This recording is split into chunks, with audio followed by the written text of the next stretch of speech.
বন্ধুরা, ভোলে বাবা পার করেগার আজকের পর্বে প্রথমেই দেখা যায় সাক্ষ্য ভ্রমরকে বলছে আজকে ঝিলের জন্মদিন।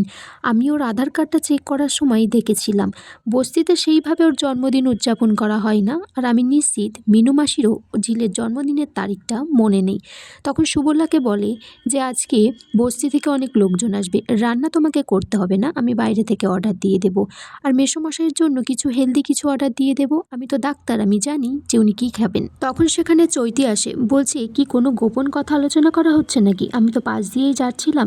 তখন সে জানতে পারে যে আজকে ঝিলের জন্মদিন, বলে যে খুব ভালো, আমি ঝিলের জন্য কিছু গিফট কিনবো। সাক্ষ্য তখন বলে তোকে ঝিলের জন্য কোনো গিফট কিনতে হবে না, তুই যদি বাড়িতে থাকিস তাহলে ঝিলের জন্মদিনটা আসিস। তখন চৈতি বলে আমি আর কোথায় যাব, বাবা মা তো আমার এখানে নেই, আমাকে তো বাড়িতে গেলেও সন্ধ্যাবেলা আবার ফেরত আসতেই হবে। চৈতি তখন মনে মনে বলছে আমাকে বিয়ের আসন থেকে তুলে নিজের বউ ঝিলকে বিয়ে করে আজকে তার জন্মদিন উদযাপন করবি।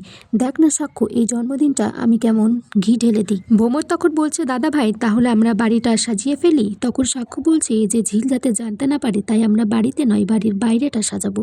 আর চৈতিকে বলে যে তোকে একটা দায়িত্ব দিলাম, তুই টেবিলটা সুন্দর করে সাজিয়ে দিস। আর একটা রিকোয়েস্ট তোর কাছে, তুই ঝিলকে কিন্তু তার আগে কিছু জানাবি না। ওখান থেকে ঝিলের মা দিদি যারা আসবে তখনই কেকটা কাটা হবে সবার সামনে। ঝিল তারপর এদিকে সবার জন্য চা বানিয়ে নিয়ে এসেছে। তখন ভ্রমরের বাবা বলছে তুমি চা বানাতে গেলে কেন?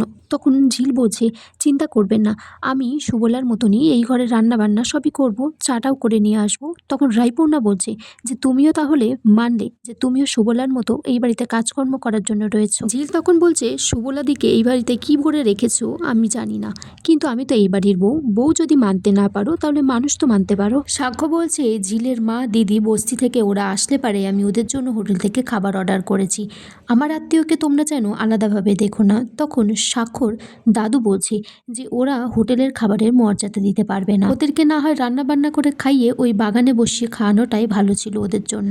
সাক্ষ্য বলছে বস্তি থেকে ওরা খেতে আসলে তোমাদের ঝা চকচকে বাড়িতে হয়তো বস্তির কালি লেগে যাবে, কিন্তু ওরা খেতে বসলে ওদের মুখে যে শান্তি, যে হাসিটা ফুটবে না, ওটাই এই বাড়ি আলোকিত করবে। ভ্রমরের বাবা তখন সাক্ষ্যকে বলছে যে তুমি তো আমাদের বাড়ির ছেলে, তুমি যখন যেচে পুরে ওদেরকে নিমন্ত্রণ করেছো তখন তো আমাদেরকে মানতেই হবে। ঝিলের জন্মদিনের জন্য কেকটা বাড়িতে দিতে এসেছে, তখন সেটা ভ্রমর নিলে তিতির বলছে কিরে তোর বয়ফ্রেন্ড দিয়ে পাঠিয়েছে নাকি?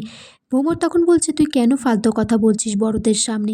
তিতি তখন বলছে বড়রা সবাই তো জানে সেটা। এদিকে চৈতি ঝিলের কাছে কফি চাইলে কফিটা দিতে এসেছে। ভ্রমর আর তিতির একে অপরের মধ্যে কথা বলছে, তখন তিতিরের হাতে লেগে সেই চাটা ঝিলের হাত থেকে পড়ে যায়, তিতিরের গায়েও পড়ে যায়। তিতির বলছে তুমি ইচ্ছা করে চাটা আমার গায়ে ফেলে দিলে। তখন অনেকগুলো কথা ঝিলকে শুনিয়ে দেয়। এদিকে সাক্ষ্য বলছে যে ঝিলের গায়েও তো একটু চা লেগেছে, ও ইচ্ছাকৃতভাবে তো এটা ফেলেনি।